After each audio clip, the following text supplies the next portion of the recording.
Greetings of the day. I hope all you are doing very much fine. I welcome you all to my channel Science of Us. As you all know that we have started a new series of lectures on the subject nursing research. Right, we are going to continue from our last session. So moving forward to the nursing research, हमने orientation कर लिया था. हम अब आप directly अपन जो देखेंगे आज मैं सबसे पहली चीज़ आपको बता देना चाहता हूँ कि आईएनसी के हिसाब से जो सिलेबस दिया हुआ है नर्सिंग रिसर्च का वो कुछ इस प्रकार से है. फर्स्ट यूनिट का मैं आपको बता रहा हूँ, है ना. इसमें सबसे पहले आपका है method of acquiring knowledge. Method of acquiring knowledge, research का definition, characteristic, purpose, type of research, historical evolution और बेसिक रिसर्च की जो टर्मिनोलॉजी है क्या क्या आता है, like synopsis, problem statement, objective of the research, hypothesis, assumption and कुछ research design, research approach, processes और analysis, interpretation of data, what is population, sample size, sample, target population, variability, variables, reliability, validity, such things सारी ये क्या है आपके, ये हैं आपके बेसिक टर्म्स जो आपके रिसर्च में आप कई बार एनकाउंटर करेंगे जब आप देखेंगे इनका. तो don't worry, we are going to deal with them also, है ना. In next few lectures we will deal about that. सबसे पहले आज जो अपन देखने वाले हैं वो है डेफिनेशन एंड मीनिंग. तो मीनिंग बहुत सिंपल सी चीज़ है, डेफिनेशन थोड़ा सा टिपिकल वर्जन है उसका. तो डेफिनेशन में मतलब हाउ यू डिफाइन, कि ठीक है कि आपको समझ में आता है पर आप एग्जाम में क्या लिखते हैं, वो होती है आपकी डेफिनेशन. तो डेफिनेशन बहुत ही सिस्टमेटिक होती है, कई ऑथर्स ने दी है, पॉलिटन, हंगलर एंड कई सारे हैं. तो रिसर्च की अलग डेफिनेशन है और नर्सिंग रिसर्च की थोड़ी सी मिलती जुलती डेफिनेशन है पर थोड़ी सी अलग है. फर्स्ट एट ऑल सबसे पहले अपन देखेंगे मीनिंग ऑफ नर्सिंग रिसर्च. अब रिसर्च जो है वर्ड कहाँ से आया, रिसर्च जो वर्ड है वो आया है आपके, ये एक फ्रेंच वर्ड है. मतलब ये एक फ्रेंच वर्ड नहीं है, ये एक फ्रेंच वर्ड से डेराइव किया हुआ वर्ड है. फ्रेंच वर्ड कुछ और है. तो इस वर्ड का, फ्रेंच वर्ड का लैटिन में जो मीन है वो क्या है, टू नो, राइट. ये इसका मीन है. अब आप अगर इसको सिंपली ब्रेक डाउन करें तो री plus search, right.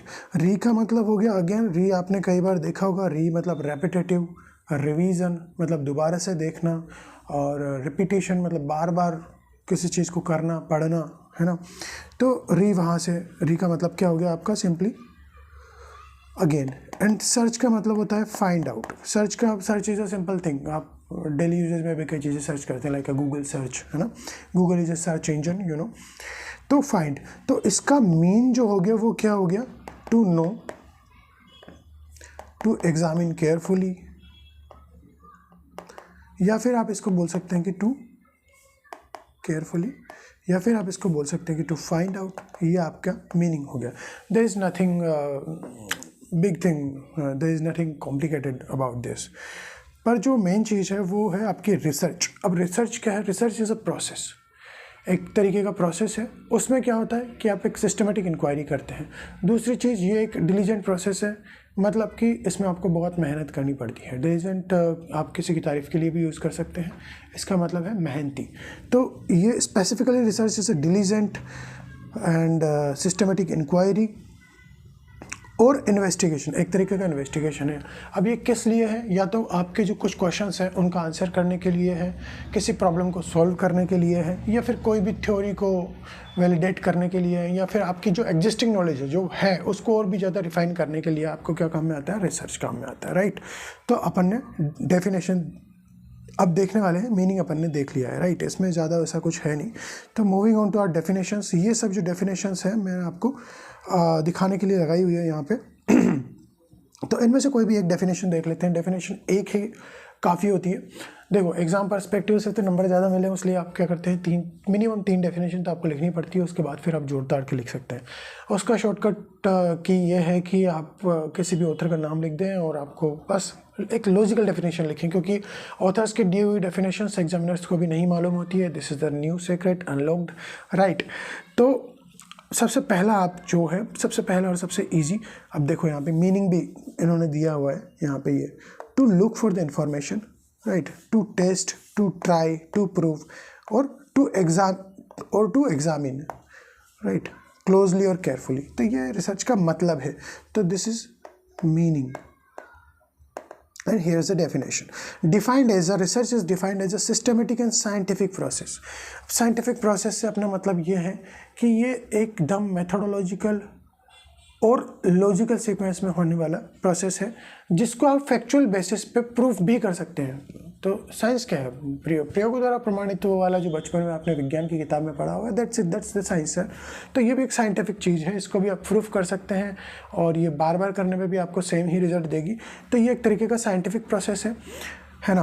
Research is defined as, अब आपको डिफाइन करना है इसको, research is defined as a systematic and scientific process to answer questions. किस लिए? क्वेश्चंस का आंसर करने के लिए, about the facts and the relationship between the facts. अगर कोई एग्जिस्टिंग फैक्ट्स हैं लाइक कि टोबैको से कैंसर होता है ना, और स्मोकिंग कॉज लंग कैंसर, ये फैक्ट है, तो ये कैसे होता है ये जानने के लिए, या फिर इन दोनों चीज़ों के बीच में क्या फैक्ट है इसको जानने के लिए आप क्या करेंगे?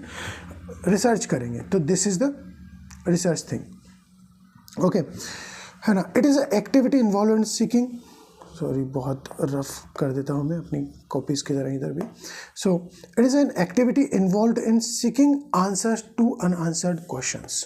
सीकिंग मतलब ढूंढना, राइट, ये ढूंढने से रिलेटेड है। तो ये एक एक्टिविटी है जिसमें आपको अनआंसर्ड क्वेश्चन के आंसर ढूंढने हैं, है ना। लिटरली ऐसा नहीं होता है, मतलब जो डेफिनेशन है, पर आपको डिफाइन करना है। तो रिसर्च क्या है? रिसर्च एक सिस्टमेटिक एंड साइंटिफिक प्रोसेस है to know the relationship between the facts, और टू नो द फैक्ट्स कि फैक्ट क्या है और फैक्ट के बीच में अगर फैक्ट है तो उनके बीच में रिलेशनशिप क्या है ना। It involve seeking answers to unanswered question. ये क्या ढूंढती है? हमेशा अनआंसर्ड क्वेश्चन के आंसर ढूंढती है, राइट। ये आपका फर्स्ट डेफिनेशन हो गया। उसी ऑर्डर में आपके डेफिनेशन नीचे दिए हुए हैं। इनमें से जो भी डेफिनेशन आपको अच्छे लगे, सिंपल लगे, वो आपके हिसाब से याद कर सकते हैं, बाकी इसका मीन वही है। तो ये देख लो आप, research is a scientific controlled and orderly and objective investigation to develop refined and expand body of knowledge. This is very simple. अब ये क्या है? आपको कोई भी body of knowledge is simple, कि जो भी नॉलेज है उसका जो बॉडी होता है, मतलब वो कैसा है, मतलब राइट, कोई इन्फॉर्मेशन है, कोई जानकारी है, उसका कैसी है वो, उसको अपन पूरी बॉडी ऑफ नॉलेज बोलते हैं। उसको पूरा एज अ होल थिंग अपन जब देखते हैं तो उसको बॉडी ऑफ नॉलेज बोलते हैं। तो उस नॉलेज को, किसी नॉलेज को डेवलप करने के लिए, रिफाइन करने के लिए, या फिर उस नॉलेज को और ज़्यादा एक्सपांड करने के लिए एक सिस्टमेटिक साइंटिफिक इंक्वायरी होती है ऑर्डरली प्रोसेस में, या फिर एक तरीके का इन्वेस्टिगेशन होता है, राइट। तो डेफिनेशन याद आप अपने हिसाब से कर लें, या तो रट लें या याद कर लें। रटना भी कोई बुरी बात नहीं है। काफ़ी लोग बोलते हैं कि रटना बहुत बुरी बात है, लेकिन there is a logic behind it, कि आप जब भी कोई चीज़ रटते हैं तो सोचो कि आप उस चीज़ को कितनी बार पढ़ते हैं। तो हो सकता है कि इतनी बार पढ़ने से वो चीज़ आपके समझ आ जाए, राइट। तो रटना भी बुरा नहीं है। आप जब बार बार रटेंगे किसी चीज़ को तो भी आपके वो समझ में आ जाएगी। बस रटना भी आपको मन से करना है, राइट। तो research is a scientific systemic controlled orderly objective investigation. अब ये कुछ वर्ड्स हैं जिनको अपन डील कर लेते हैं। साइंटिफिक अपन ने देख ही लिया था कि साइंटिफिक क्या होता है। डोंट माइंड माई स्पेलिंग्स, मैं बहुत आलसी हूँ इस मामले में, मैं स्पेलिंग सही से नहीं लिखता हूँ, ठीक है। Just clue, it's like a clue कि हाँ मैंने साइंटिफिक लिखा है, सिस्टमिक लिखा है, कंट्रोल्ड। तो इन चीज़ों को अपन एक बार देख लेते हैं कि ये थोड़ा इम्पोर्टेंट है इनको याद रखने के लिए। ऑर्डरली, है ना, एंड ऑब्जेक्टिव इन्वेस्टिगेशन, ये सब आप इनमें से कुछ वर्ड्स जानते होंगे, है ना। तो साइंटिफिक मतलब प्रयोगों द्वारा प्रमाणित, है ना, जिनके ऊपर आपने एक्सपेरिमेंट किया है, जिनमें एक लॉजिकल स्टेप्स फॉलो की हुई है, जिनका प्रूफ आने पर वो हर जगह अप्लाई हो जाएगा, है ना, वो एक सिद्ध चीज़ है, तो उसको अपन क्या बोलते हैं? साइंटिफिक। सिस्टमिक मतलब जिसमें लॉजिकल और मैथोडोलॉजिकल चीज़ें यूज होती है, लॉजिकल एंड मैथोडोलॉजिकल चीज़ें, sorry the black pen, methodological चीज़ें यूज होती है। कंट्रोल्ड, अब रिसर्च में क्या करते हो आप? कई बार कई चीज़ों को कंट्रोल करते हो। अब कोई भी फिनोमिना है वो आप उसका स्टडी करना चाह रहे हो बहुत सिंपली, तो आप उसमें कुछ चीज़ों का कंट्रोल रखते हो। लाइक आप फॉर एग्जांपल कुछ भी ले लीजिए, मतलब लाइक सनलाइट का इफेक्ट देख लीजिए प्लांट्स पे, कि प्लांट्स ग्रो करते हैं तो उन पे सनलाइट का इफेक्ट होता है। अब उसके अलावा भी कुछ को रिलेटेड चीज़ें होती है जो उनका भी इफेक्ट होता है, तो उन चीज़ों को कंट्रोल करना। लाइक आपने किसी चीज़ को, कुछ 4 पौधे लिए, 2 पौधों को आपने सनलाइट में रखा, 2 पौधों को आपने छांव में रखा, तो आप क्या कर रहे हो, कंट्रोल कर रहे हो ना। 2 पौधों पे कंट्रोल कर दिया आपने, उन पे धूप नहीं आने दे रहे हो। तो एक कंट्रोल्ड प्रोसेस भी है कि आप किसी ग्रुप को कंट्रोल करके रखते हो, किसी को आप एक्सपेरिमेंटल करने के लिए रखते हो, राइट। तो ये scientific, systematic, controlled and orderly. Orderly का मतलब है अरेंज्ड, है ना। अब सिस्टेमिक और ऑर्डरली में ज़्यादा फर्क नहीं है। सिस्टमेटिक का मतलब है कि it's like a formal word, मान लो आप इसको कि ये एक काम आने वाला। ऑर्डरली का मतलब ये हो गया कि जो चीज़ जिस तरीके से होनी चाहिए वो उसी तरीके से होगी। This is order. मतलब कोई अलमारी है जहाँ पे किसी रैक में कपड़े जमाने हैं, किसी में क्या जमाना है, तो वो एक ऑर्डरली, नीटनेस। आप नीटनेस मतलब एकदम सफाई से, है ना वो। और सिस्टमेटिकली मतलब कि एक मेथोडोलॉजिकल, लॉजिकल स्टेप आप जब किसी चीज़ में यूज करते हैं, तो ये है ना, ये है। और एक क्या है, एक तरीके की क्या है, ऑब्जेक्टिव इन्वेस्टिगेशन। इन्वेस्टिगेशन मतलब कि जानकारी लेना। इन्वेस्टिगेशन बहुत ही सिंपल वर्ड है, मतलब आप सबको समझ में आने वाली बात है, उसमें ऐसा कुछ भी नहीं है ना। तो एक ऐसी इन्वेस्टिगेशन या एक ऐसी इंक्वायरी या ऐसी जांच पड़ताल जिसका एक ऑब्जेक्टिव हो, वो होता है रिसर्च, राइट। अपन ये सिर्फ 2 ही डेफिनेशन देखेंगे, तो एक बार फिर से आप अब इसको देखेंगे। तो research is a scientific, systemic, controlled, orderly and objective investigation, right, to develop. अब ये यहाँ से आपका थोड़ा सा चेंज है, किस लिए करते हैं, to develop, refine and expand body of knowledge, as simple as that. तो ये आपका डेफिनेशन हो गया। ये डेफिनेशन का है, ये रिसर्च का डेफिनेशन है ना। अब इसी ऑर्डर में आपके नीचे रूथ एम फ्रेंच ने 1968 में कुछ डेफिनेशन दी है, 1969 में। ये सब जो डेफिनेशंस दी है ये आप एक बार खुद पढ़ लें, इनमें कुछ भी नहीं है। पर जो मतलब वाली चीज़ थी वो मैंने आपको बता दी कि एक टाइप की इन्वेस्टिगेशन, एक सिस्टमिक इंक्वायरी है जो कि एक ऑर्डरली प्रोसेस फॉलो करता है, ऑर्डरली कंट्रोल्ड प्रोसेस फॉलो करता है। क्यों? क्योंकि नॉलेज को रिफाइन करने के लिए, फैक्ट्स के बीच में रिलेशनशिप जानने के लिए, कुछ फैक्ट्स को डेवलप करने के लिए, बस दैट्स इट, यही है इसमें, है ना। तो इनके हिसाब से जो भी अपन को सूटेबल डेफिनेशन लगे आपके हिसाब से वो आप देख लें, राइट। अब कुछ सिंपल डेफिनेशंस हैं, बहुत सिंपल, जब किसी को कुछ याद नहीं रहता तो फिर उनके लिए भी एक जुगाड़ वाली डेफिनेशन है। ये बहुत ही सिंपल डेफिनेशन है। Research is to search again और एग्जामिन केयरफुली। ये इसका मतलब ही है, वो मीनिंग को ही आप इज लगा के और चेप दो किसमें, डेफिनेशन में, राइट। अब ये जो नॉलेज है, तो नॉलेज आया कहाँ से, मतलब लाइक रिसर्च से नॉलेज आता है, पर रिसर्च तो बाद में डेवलप हुआ है। रिसर्च करना, क्योंकि रिसर्च एक सिस्टमेटिक और वर्क है, ऑर्डरली एक प्रोसेस है, बहुत ही स्ट्रक्चर्ड चीज़ है। मतलब एक एक चीज़ सटीक तरीके से फॉलो करी जाती है, तब जाके एक थ्योरी डेवलप होती है। क्यों? क्योंकि उसका जनरलाइज किया जा सके, उसको यूनिवर्सल बनाया जा सके कि आप कोई भी स्टडी है, उस स्टडी को आप पूरे वर्ल्ड वाइड भी अगर आप अप्लाई करोगे तो वो सेम ही रिजल्ट देगा, वो रिसर्च है। पर उससे पहले भी तो प्रॉब्लम्स अराइज होती थी, तो वो अपन कहाँ से देखेंगे, methods of acquiring knowledge, methods of acquiring knowledge. अब ये क्या है कि नॉलेज एक्वायर करने के लिए कौन कौन से मेथड्स यूज़ किए हैं लोगों ने। तो इसमें सिंपली 2 टाइप के मेथड्स आते हैं। Don't mind my hand writing please. The first thing and the second thing, structured and unstructured, right. ये 2 टाइप के मेथड्स आपके काम में आते हैं। अब स्ट्रक्चर्ड मेथड और अनस्ट्रक्चर्ड मेथड्स में ये फ़र्क है कि अनस्ट्रक्चर्ड मेथड को अपन बहुत कैजुअली यूज़ कर सकते हैं, उनके लिए अपन को इतना कुछ करने की ज़रूरत नहीं है। और स्ट्रक्चर्ड का मतलब है कि उनकी हर चीज़ डिफाइन होती है कि ये चीज़ ऐसे होगी, इस स्टेप्स में होगी, सीरीज में होगी, वो स्ट्रक्चर्ड मेथड है। फॉर एन एग्जांपल अपन देख लेते हैं कि जैसे कि अनस्ट्रक्चर्ड मेथड की नॉलेज कैसे आया।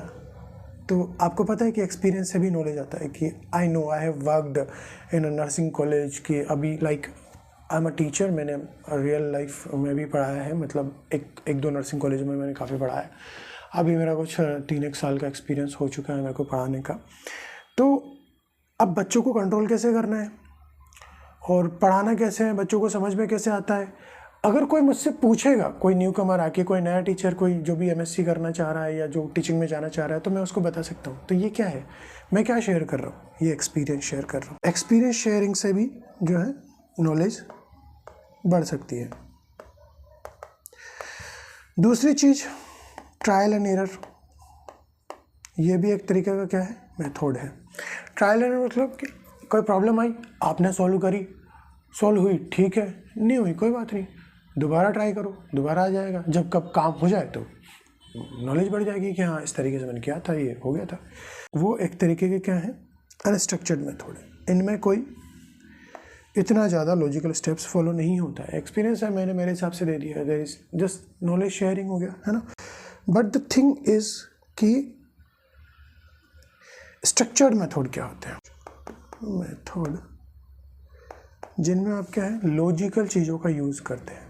लाइक रीजनिंग को आप सॉल्व करते हैं, 1 बाय 1 दिमाग लगाते हैं, क्रिटिकल थिंकिंग यूज़ करते हैं, वो स्ट्रक्चर्ड मेथड में आते हैं। तो उनके एग्जांपल मैं आपको देता हूँ। स्ट्रक्चर्ड मेथड में आप बोलो प्रॉब्लम सॉल्विंग भी क्या है, एक तरीके का स्ट्रक्चर्ड मेथड है। अब प्रॉब्लम सॉल्विंग में दूसरी जो चीज़ आती है वो एक तरीके का साइंटिफिक मेथड से भी प्रॉब्लम सॉल्व करी जा सकती है, scientific method, right.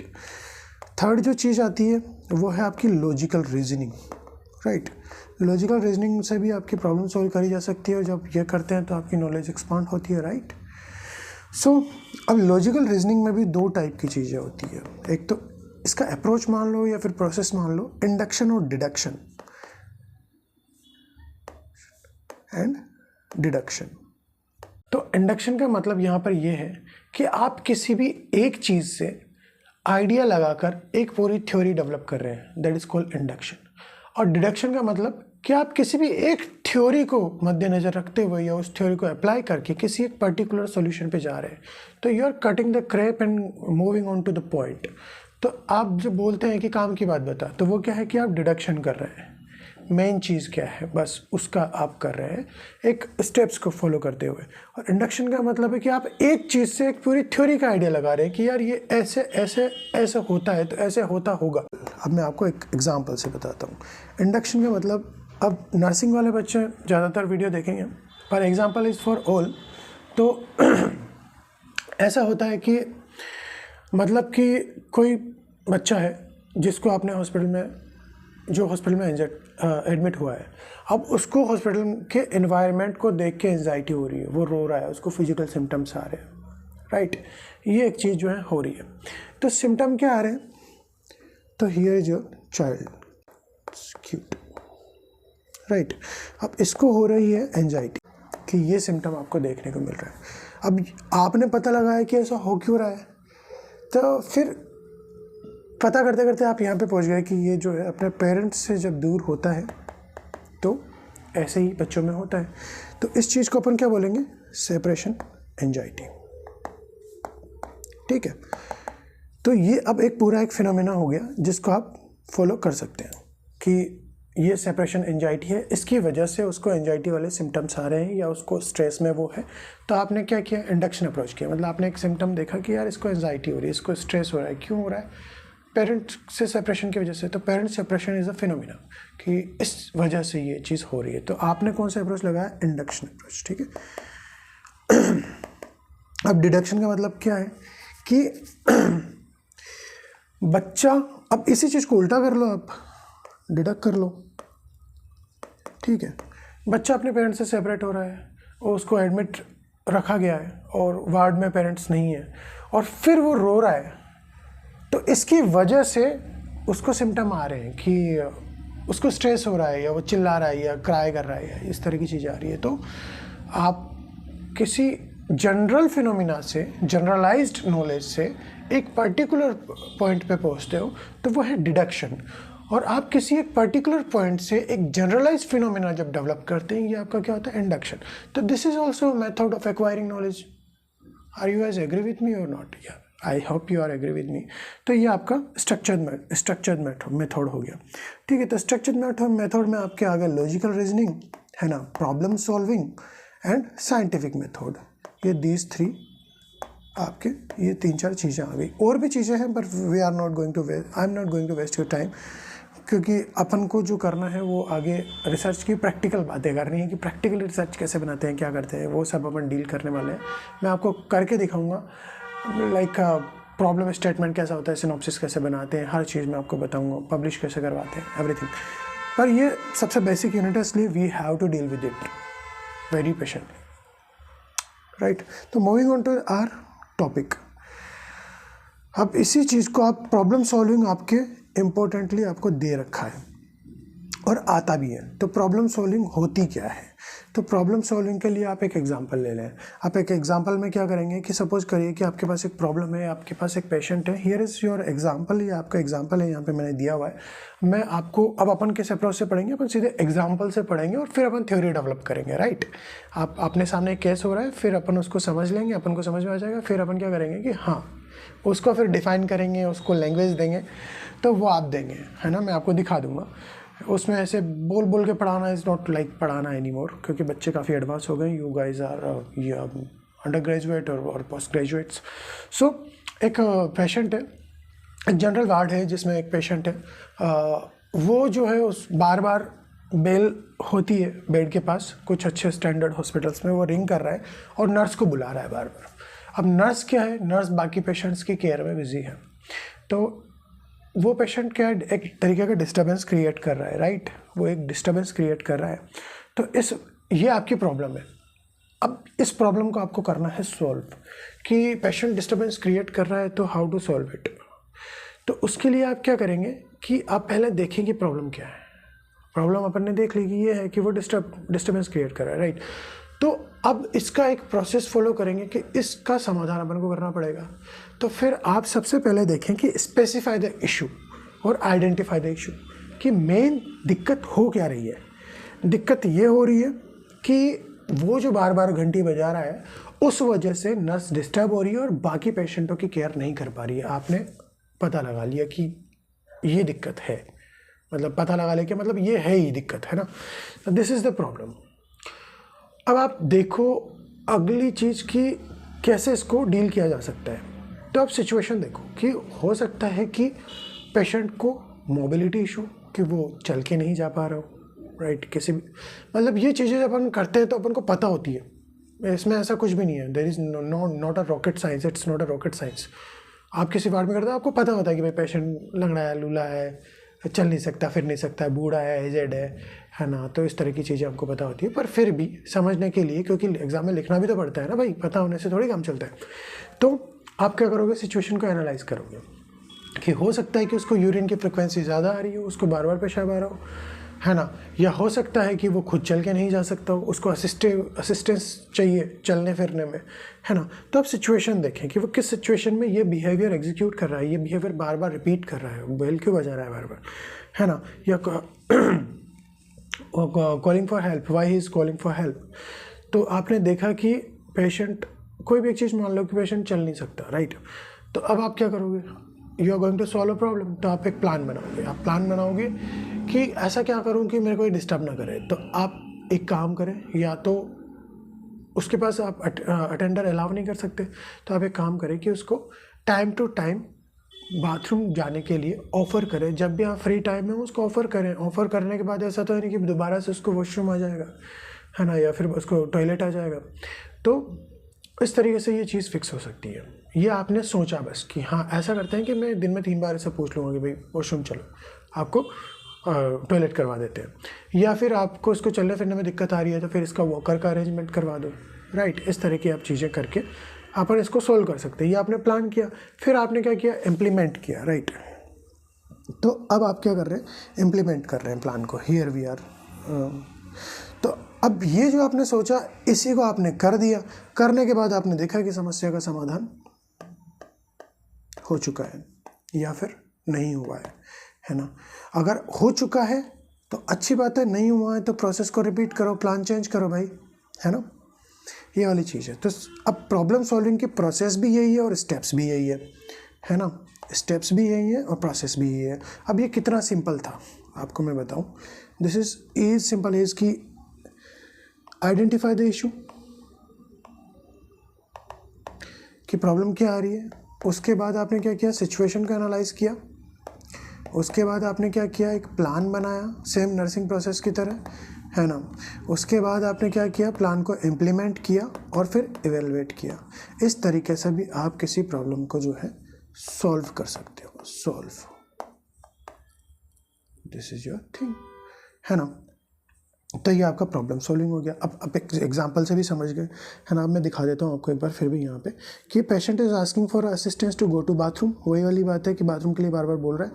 The patient में है वो मोबिलिटी इशू, हो सकता है कि उसको चलने फिरने में दिक्कत आ रही है या फिर उसको गिरने का डर हो, इसलिए वो ये बिहेवियर जो है बार बार कर रहा है। अब आपने क्या किया कि आप उसकी मोबिलिटी नीड्स को ओके कर रहे हो आप, है ना। कि हो अपन ऐसा करते हैं कि इसको चला फिरा नहीं जा रहा तो अपन इसको ऑफर कर देते हैं कि, है ना, या फिर कोई डिवाइस दे देते हैं इसको जिसकी वजह से ये चल फिर पाए, या फिर अपन इसको इंडिपेंडेंट बना पाए, है ना।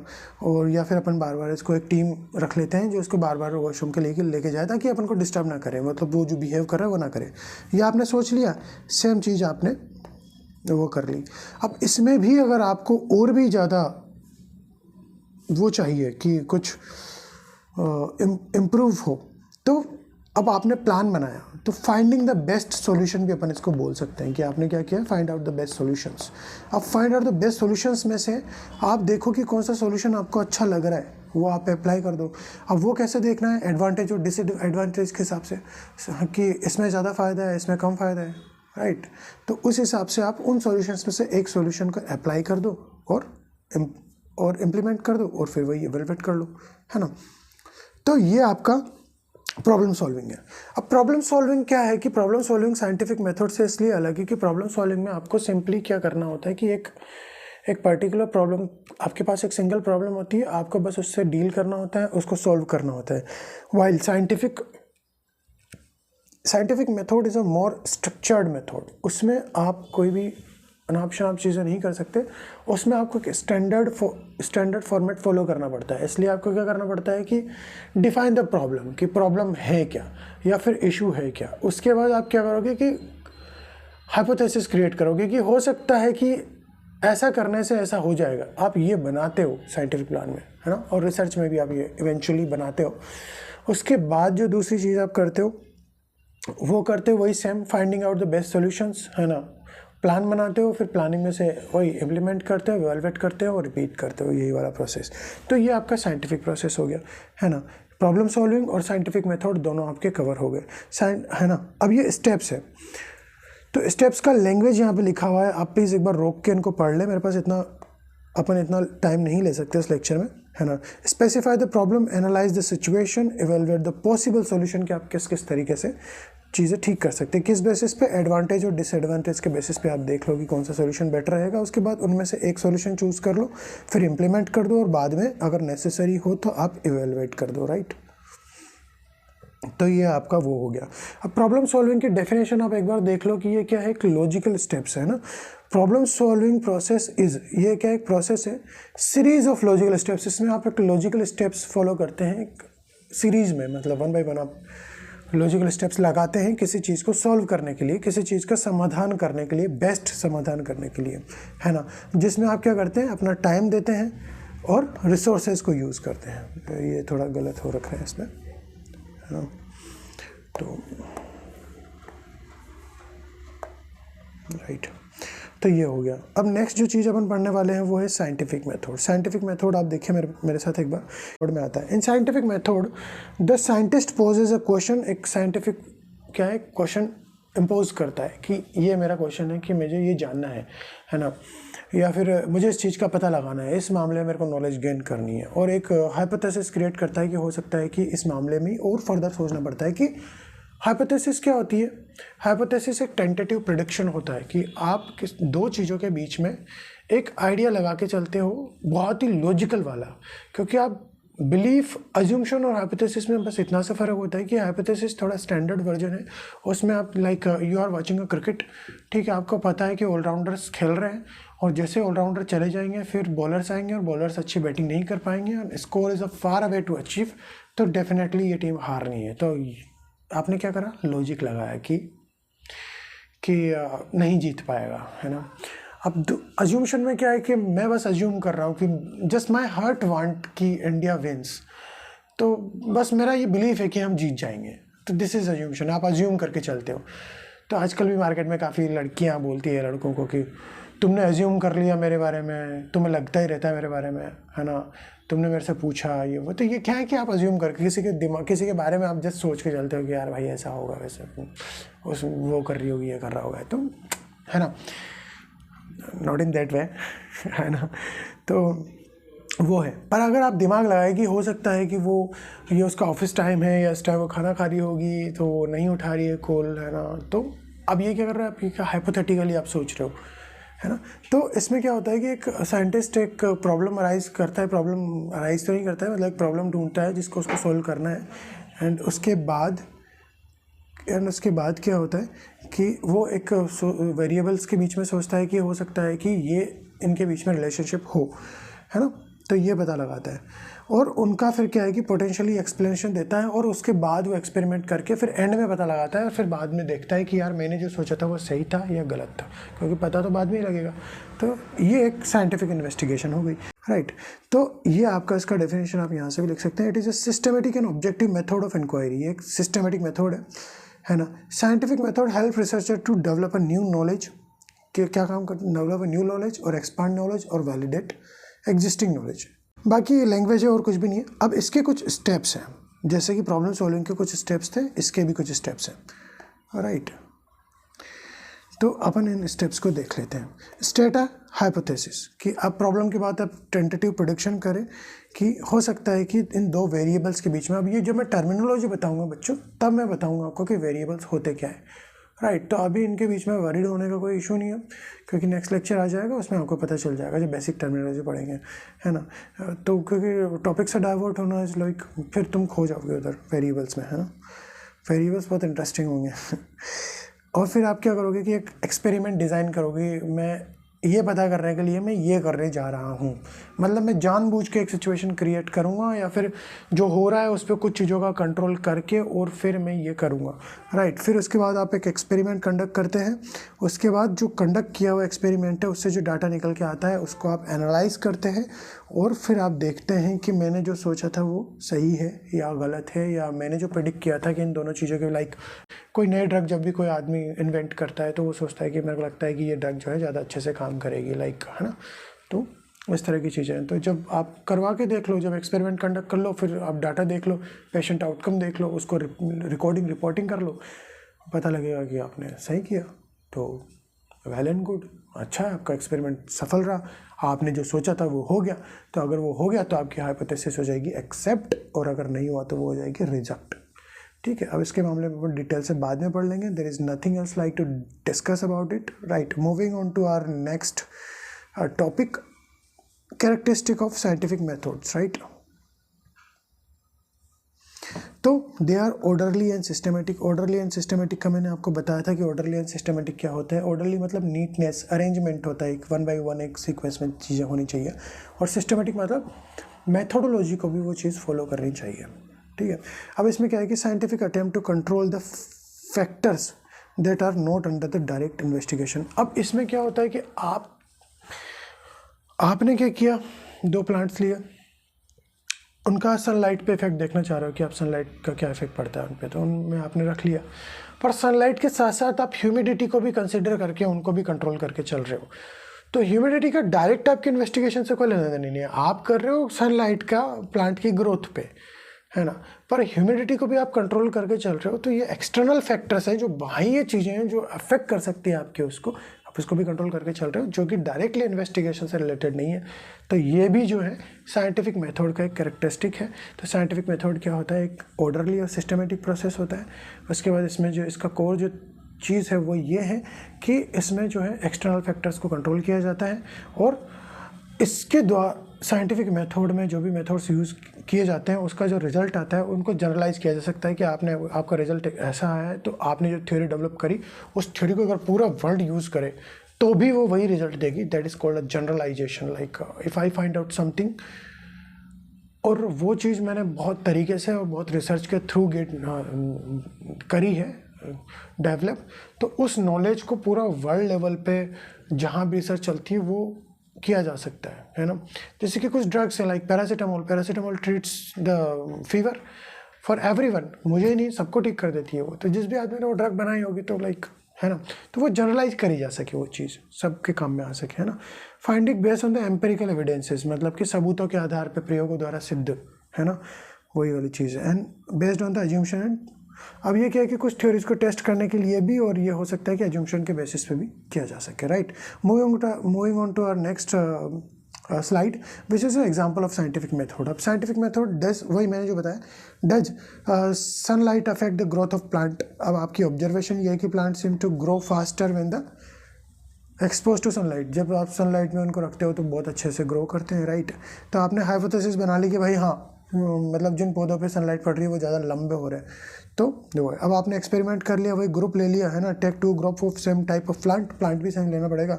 6 घंटे दोनों को रखना है ना, एक को सनलाइट में रखना है, एक को शेडेड एरिया में रखना है, छाया में रखना है, और फिर दोनों की ग्रोथ चेक कर लो 4 हफ्ते के बाद में। अब देख लो आप, डाटा कलेक्शन मतलब कि मेजरमेंट कर लो, पहले ही कर लो कि पहले जितने भी इंच का जो भी पौधा था आपका, और एक बाद में देख लो कि कितना ग्रो हुआ। एनालिसिस कर लो, कंक्लूड कर लो, रिफाइनमेंट बता दो कि भाई हाँ फ़र्क पड़ता है। ये आपका हो गया एग्जाम्पल। अब there are very nice topic which is actually a topic which is research और प्रॉब्लम सॉल्विंग में बहुत सिंपल सा फ़र्क है। पहले प्रॉब्लम सॉल्विंग देख लो। प्रॉब्लम सॉल्विंग आपको अभी तक भी समझ में नहीं आया तो वो यहाँ और भी अच्छे से समझ में आ जाएगा। प्रॉब्लम सॉल्विंग में आपको क्या करना है कि ये एक सिंगल टारगेट, इसका टारगेट जो है एक सिंगल प्रॉब्लम होती है, कोई भी समस्या जिसका आपको समाधान करना है। Like that patient that calling the bell, है ना, नर्स को बुला रहा था। और दूसरी जो चीज़ है वो है no statistical analysis is used, कि इसमें क्या है कि कोई भी स्टैटिकल एनालिसिस की ज़रूरत नहीं है, कि ऐसा नहीं है कि आपको कोई स्टैटिकल एनालिसिस मतलब आपका मैथमेटिकल डाटा से आपको डील नहीं करना है। सिंपल आपको कोई समस्या दी, उसका समाधान करना है, दैट्स इट। कोई कंट्रोल नहीं करना है किसी को भी कोई इन्फॉर्म कंसेंट की ज़रूरत नहीं है कोई भी प्रॉब्लम सॉल्व करने के लिए। अब पेशेंट के वो नहीं है कि पेशेंट की मर्ज़ी से आप कि भाई मैं आपको पेशाब करवाने लेके चल रहा हूँ और आपका कंसेंट चाहिए मुझे, नहीं, there is nothing else like needed, right.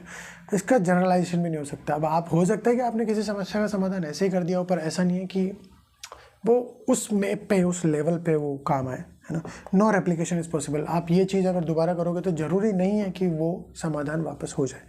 तो this is a problem solving. अब इसके एग्जांपल आपके लिए एक असाइनमेंट है, खुद भी सोचना, है ना। रिसर्च, अब रिसर्च क्या है, एक टॉपिक से स्टार्ट होती है। सर रिसर्च में सबसे पहले आपको एक टॉपिक देखना पड़ता है कि कौन सा टॉपिक पे मैं रिसर्च करने जा रहा हूँ, किस मामले में छानबीन करने जा रहा हूँ, या क्या मैं डेवलप करने जा रहा हूँ, क्या बनाने जा रहा हूँ, राइट। उसके बाद एक वाइगरस प्रोसेस है जिसमें आप क्या करते हैं, डाटा कलेक्ट करते हैं, analyse data using statistical methods. अब डाटा कलेक्ट करते हैं, लाइक जो भी एक्सपेरिमेंट करते हैं, जितने भी लोगों को आप लेते हैं वो मैं आपको आगे बता दूंगा, है ना। और वही कंट्रोल करते हैं, कंसेंट लेते हैं कि भाई आप रिसर्च में इंक्लूडेड है, ताकि मेरी रिसर्च में कोई बायसनेस ना आए, कोई पक्षपात ना हो, है ना।